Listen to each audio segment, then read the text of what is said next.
Hey guys, welcome back.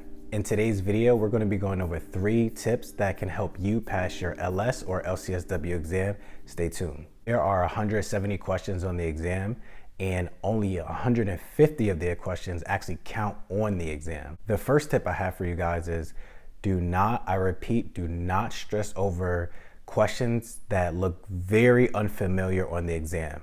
I'll explain. The other 20 questions on the exam that makes up the 170 are actually being tried for future exams that could possibly count on the future exams. With that in mind, when you're going through the exam, if you see a question or questions that look very unfamiliar, where you may say, hey, I came across that question maybe one time throughout all of my studying, or a term that just looks very, again, unfamiliar, there's a good chance it could be one of those practice questions that are being tried on this exam that you're taking. So try your best not to get too caught up in it, give it your best shot and then move on to the next one. Which brings us to tip number 2, breathing.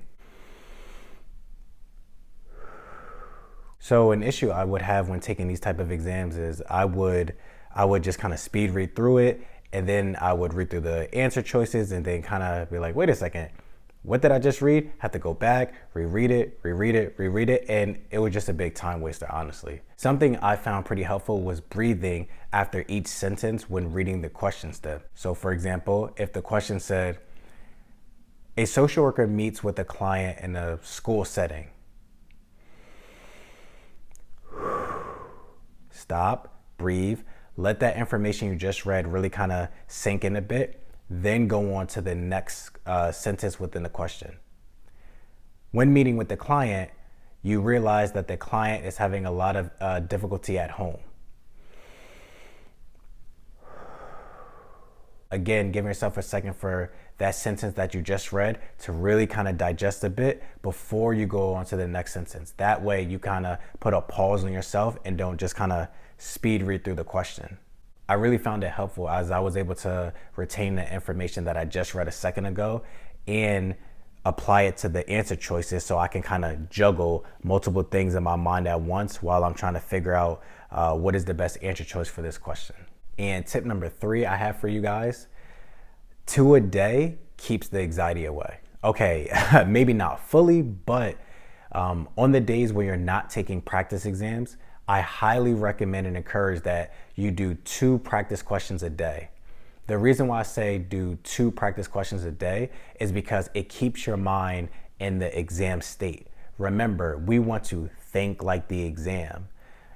We want to be able to visualize ourselves in the given scenario that the exam places you, the social worker, in, and be able to answer whatever the question is asking in the chronological order while accounting for any red flags that may pop up. Doing 2 questions a day is really helpful because you start to think like the exam, and it keeps you fresh, it keeps you on your toes, and it's not so overwhelming because, again, we're going to get to the practice tests and exams later, right? But on the days where we're doing just a casual studying, 2 questions a day can help keep the anxiety away.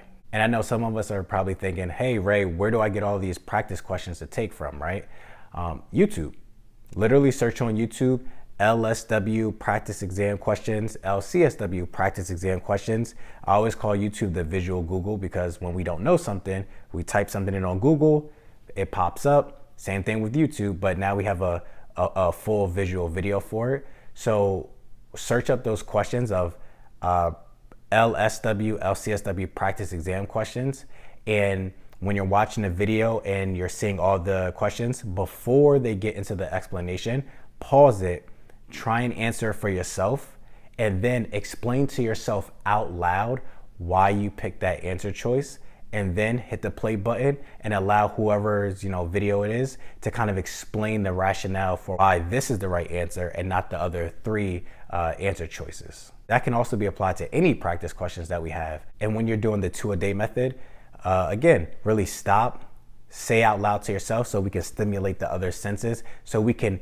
literally hear our rationale for picking this answer choice. And if we get it right, it shows that our way of thinking is in the right thought process for the exam, or it can be just kind of highlight some things that we can tweak a bit so we can ultimately pass the exam.